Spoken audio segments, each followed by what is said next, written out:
ചിരിക്കുവാനുള്ള മാർഗങ്ങൾ സ്വയം കണ്ടെത്തണം. കരയുവാനുള്ള കാരണങ്ങൾ വേണ്ടപ്പെട്ടവർ കൊണ്ടുവന്നു തരും. ഒരാളെ മാത്രം നമ്മുടെ ലോകമായി കാണുന്നതാണ് തെറ്റ്. അവർക്ക് അവരുടേതായ ലോകമുണ്ടെന്ന് മനസ്സിലാക്കാതെ പോകുന്നത് അതിലും വലിയ തെറ്റ്.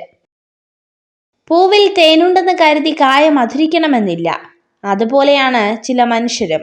വാക്കുകളിൽ സ്നേഹമുണ്ടെന്ന് കരുതി ഹൃദയത്തിൽ സ്നേഹം ഉണ്ടാകണമെന്നില്ല. കാലിടറുമ്പോൾ ഒരു കൈത്താങ്ങിനായി കൊതിക്കാറുണ്ട് പലരും പലപ്പോഴും. ഒരർത്ഥത്തിൽ ആ വിശ്വാസം തന്നെയാണ് പരാജയവും. കൂട്ടിനാരുമില്ലെന്ന് സ്വന്തം മനസ്സിനെ വിശ്വസിപ്പിക്കണം. ഒരുപക്ഷെ അത് തന്നെയാണ് യാഥാർത്ഥ്യം. എരിഞ്ഞടങ്ങാനോ നിരാശയിൽ തലകുനിച്ചിരിക്കുവാനോ ഉള്ളതല്ല ജീവിതം. പ്രതീക്ഷയോടെ മുന്നേറുവാനുള്ളതാണ് ജീവിതം.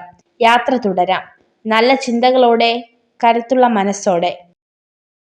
തോറ്റിട്ടും ഒറ്റപ്പെട്ടിട്ടും നഷ്ടപ്പെട്ടിട്ടും ഇപ്പോഴും ചിരിച്ചുകൊണ്ടിരിക്കുന്ന നിങ്ങൾ തന്നെയാണ് നിങ്ങളുടെ ജീവിതത്തിലെ ഏറ്റവും വലിയ പാഠം.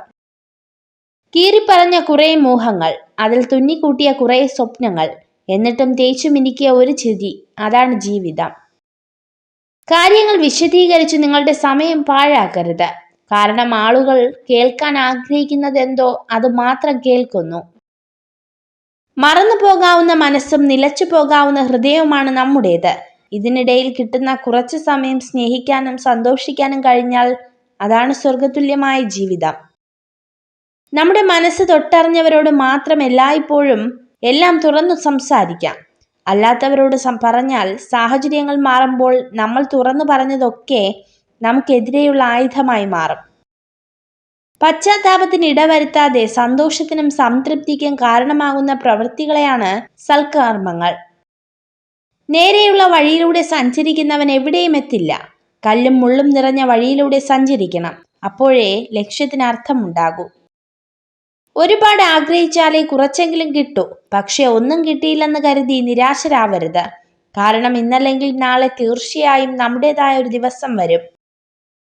മാറ്റം നല്ലതാണ്. അത് പക്ഷെ നിഴൽ പോലെ കൂടെ നടന്നവരെ കറിവേപ്പില പോലെ വലിച്ചെറിഞ്ഞിട്ടാകരുത്.